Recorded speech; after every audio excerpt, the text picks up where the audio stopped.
May pawaras, labot Kapampangan. Pandalasan ke, medyo maglobat na ako. Tsaka, puta mura na naman. Iting kaya katamong kadwandalan at limang pamanyubok. Imumunan dili, pagkakataon. Yung pagkakataon, tegalugan niya, at niya mas manay yung nakatulid ni Ken Kapampangan. Kadwa, susunod. Susunod wari tegalugan niya, balutan na yan. Sulat siya kayong comment section itang katulid ng mas manay yung nakapampangan. Yung tutuki, maghilamos. So nga ba, kailangan maghilamos ka? Maghilamos. Tegalugan niya yan.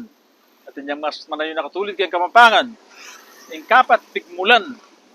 Pigmulan, isipan ko tegalugan nyo. Di nga aliwas, sabihin daw, malyari ka nung pirake yung amano. Dapat kayo sumabi nung katulid ng mas manay yung kayong kapampangan. Kalima, may kagat. May kagat. Kayo naman, wari bali katulid na may kagat. Yung kanam, malakas. Malakas, siyempre, tegalugan yan, Yung kapito, ang palaya. Matsuyo kitang poster, tama, tagal doon yung palaya ngayon, Balo yung katulid na kayong kapampangan, Ating kawalo, pasma. Hindi luya kay bat ng nemyalong niya, may pasma yan. Ako yung pasma. Tegalugan niya yan. At yung katulid, mas manayon kayong kapampangan. Balo yung lugalay kaya hindi rin yata tatalaka ding ba yung convention center na ng city, Balo mga kakitya kanini.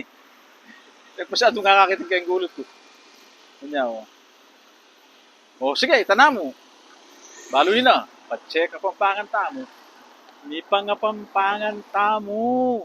Manong patse para pareho tang kapampangan, may panaghalog tamo,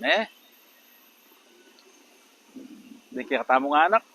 Hindi kaya katamo nga po. Tala pa ang nagalugan. Kisingan tamo yung karelang pangakapampangan. Nakala salamat. With kamungan.